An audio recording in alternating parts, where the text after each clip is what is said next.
How has traveling changed in the NBA through the years? Yeah, probably the biggest thing is chartering. In the old days, you couldn't get a flight out after the game. It was too late. So you'd have to spend the night. You'd have a back-to-back game, so you'd have to take the first flight out the next morning. And,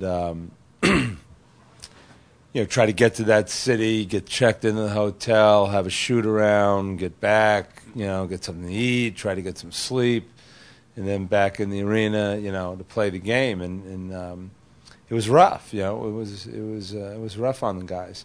The fact that we have a plane waiting for us really makes things much easier.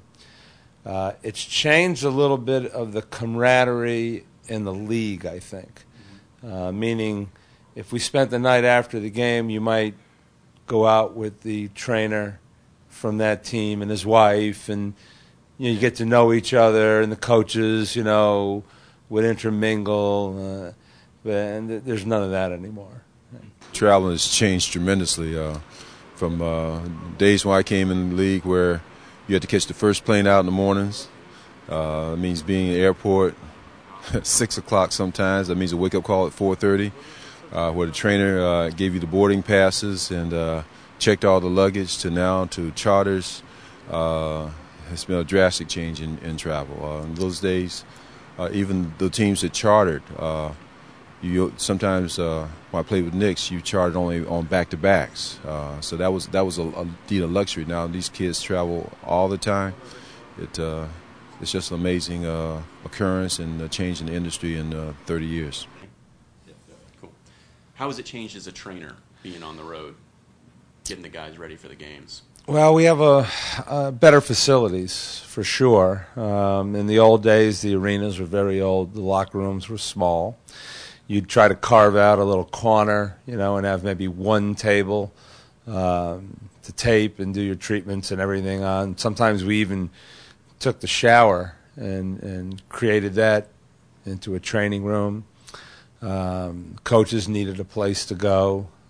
So, it was very cramped. Now, most of the arenas, the locker rooms are bigger, and there's at least one and usually two extra rooms, one for the trainer and one for the coaches, and that makes things much, much easier. Also, in the old days, it was just me. It was 12 players. There were actually two coaches, the head coach and the assistant coach. The second assistant was usually the advanced scout, so he didn't travel with us very much. So it was 12 players, two coaches, and me, and that was it. Now I have, quite a large staff. I have an assistant trainer. I have a couple of athletic performance coordinators. I have a strength and conditioning coach, and that, of course, makes things much easier, and a lot more can get done because we have more manpower. Do you think it affects home court advantage now that the traveling team, it's a bit easier on them?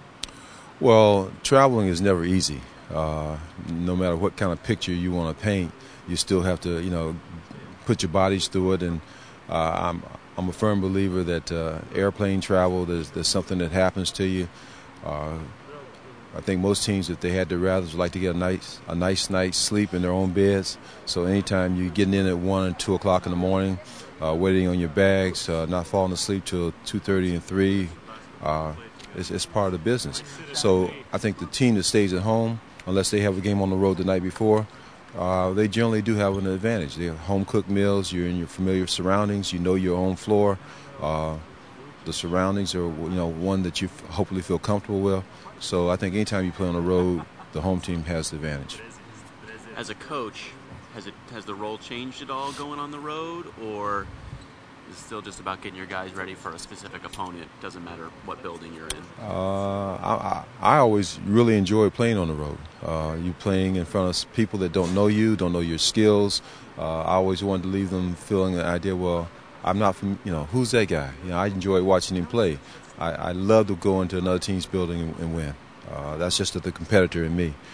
I think that as far as the game itself, we watch a lot of games on 8mm, and so you have to wait for the film to be developed. Now, when we leave out here at night, we see our next opponent. If the team is willing to videotape a game, we get a CD and we can watch it on the plane. So a lot of our work is already done by the time we get to the hotel if it's a more than an hour flight.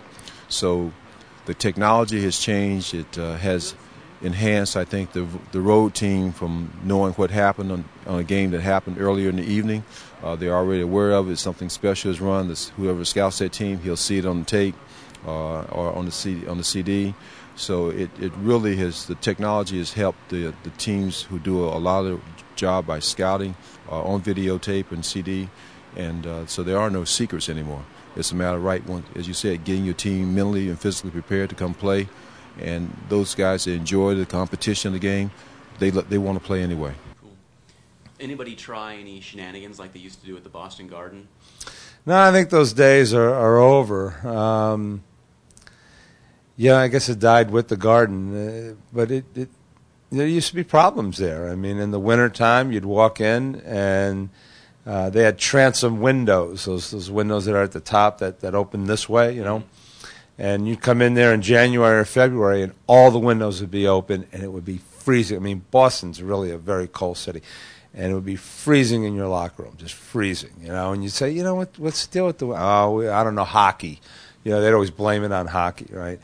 And then you'd come back in June to play them in the finals, and all the windows would be closed, and the heat would be on, okay? But we don't see that anymore.